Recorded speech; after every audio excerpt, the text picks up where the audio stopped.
கிறிஸ்துவுக்குள் பிரியமானவர்களே, புதிய நாளுக்காக ஜெபிப்போமா? அன்பின் கர்த்தாவே, உம்மை நன்றியோடு துதிக்கிறோம், துதிக்கிறோம்ப்பா. இந்த நாளைக்கான சில கிருபைக்காக 1000 மடங்கு உமக்கு நன்றி செலுத்துகிறோம். இரவு நேரத்திலே இன்பமான தூக்கம் தந்தீங்களே, உமக்கு நன்றிப்பா. அதிகாலை வேளையில எங்களை எழுப்பிவிட்டீங்களே, உமக்கு ஸ்தோத்திரம்ப்பா. இந்த நாள் முழுதும் கர்த்தருடைய கரத்தில் அர்ப்பணிக்கிறோம்.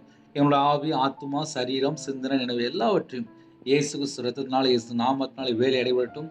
பிதா, குமாரன், பரிசுத்த நாமத்தினாலே முத்திரை போடுங்க ராஜா. ஜெப அபிஷேகம் தாங்க, தியானிக்கிற அபிஷேகம் தாங்க, துதிக்கிற அபிஷேகம் தாங்க. இரவு மூலமா வேதத்திலே அப்பா மூழ்கி கிடக்க கிருபை செய்யுங்க. உம்முடைய பாதத்தில் அர்ப்பணிக்கிறோம். உமக்கு சித்தமானபடி வாழ எங்களுடைய ஆவி, ஆத்துமா, சரீரம், சிந்தனை எல்லாவற்றையும் உங்க ஜீவனுக்குள்ள அர்ப்பணிக்கிறோம்ப்பா. இந்த நாளிலும் எதை செய்தாலும் தேவ நாம மகிமைக்கென்று மாத்திரமே செய்ய வேண்டும். கர்த்தர் கூட இருங்க. கையின் கீழில் ஆசிரியங்க, அப்பத்தின் தண்ணீர் ஆசிரியங்க. யாரெல்லாம் இணைந்துக்காங்களோ எல்லா குடும்பத்தையும் பரிபூரணமாக ஆசிரியங்க. உங்களுடைய கிருபையினால் நிரப்புங்க. புது எண்ணெயால் அபிஷேகம் பண்ணுங்க. யாரெல்லாம் தாழ்த்துறாங்களோ ஆவிக்குரிய 9 கனிகளினாலும் ஆவிக்குரிய 9 வரனாலும் உங்க பிள்ளைகளை நிரப்பி ஆசிரியங்க. கர்த்தர் கூட இருங்க. உங்க நாம மகிமைப்படட்டும். இயேசு கிறிஸ்துவின் பிதாவே, ஆமென். God bless you.